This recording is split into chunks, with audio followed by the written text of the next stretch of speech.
Праблема беспрытульных котов и собак не ўзнікла на пустым месцы. Шлях у бамжы для жывёл стандартны. На пачатку сям'ю бяруць маленькае шчаня ці кацяня як жывую і пацешную цацку. Потым, калі праблем прыбаўляецца, а гэта выгулка, выхаванне, уборка, трата ўласнага часу, яго проста выносяць на вуліцу ці завязуць у бліжэйшую вёску на самаабслугоўванне. Да бадзяжных жывёл людзі адносяцца па-рознаму. Нехта пакорміць, а нехта патэлефануе ў камунальнік, каб тэрмінова прыехалі і ўсыпілі.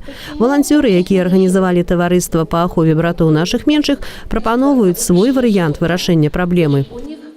Главная задача на сегодняшний день так, чтобы мы хотим избавить город от лишних животных, но путем стерилизации. Животные у нас не просто подбираются с улицы, не просто стерилизуются и не просто они там выбрасываются куда-то. Мы ведем каждое животное, значит, до конца. Мы его взяли на улице. Мы его стерилизовали, мы его пролечили, стерилизовали, обработали и ищем хозяев. Да? В большинстве случаев я вам скажу, что все животные пристраиваются. Многія гараджане цікавяцца, ці будуць ствараць валанцёры хаця б у перспектыве прытулак для братоў нашых меншых.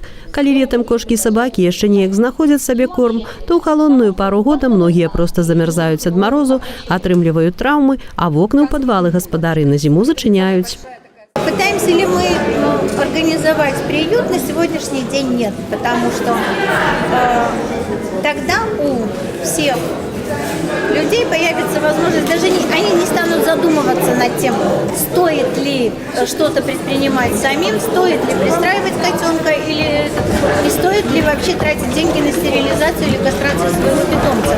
Ведь есть гораздо простой, то есть уже будет не безответственный, а будет ответственный поступок. Надо принести их к воротам нашего дома, то есть приюта. Поэтому на сегодняшний день, в ближайшие несколько лет даже, я думаю, что не планируется. Возможно, у нас коммунальник организует государственный приют, и тогда силами волонтеров мы готовы оказывать всяческую помощь.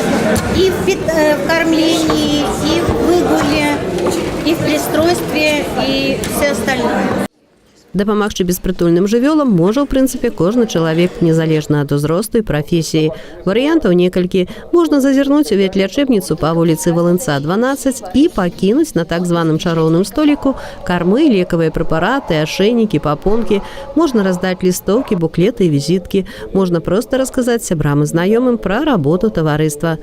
Навучэнцы політэхнічнага каледжа уручылі валанцёрам упакоўкі з кармамі, сабралі для аб'яднання пэўную суму грошай и выказали свои меркаванні в открытый микрофон.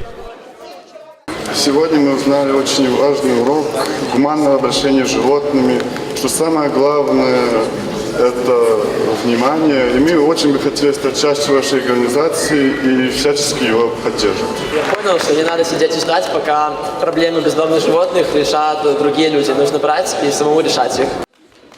Таксама на сустрэчу з навучэнцамі прыйшлі кінолагі і гаспадар пароды сабак паўднёва-афрыканскі бурбуль. Расказалі моладзі пра выхаванне і трэніроўкі чацвераногіх сяброў, пра вернасць і рысы характару жывёл кожнай пароды. Паказалі госці, як сабакі ўмеюць выконваць розныя каманды, як адносяцца да незнаёмцаў. Гледачы, ў сваю чаргу, зразумелі, нават беспародныя шарыкі і барсікі могуць стаць вернымі сябрамі, калі людзі навучацца адказваць за тых, каго прыручылі. Алла Маркелова, Алексей Андреевский, МКТВ.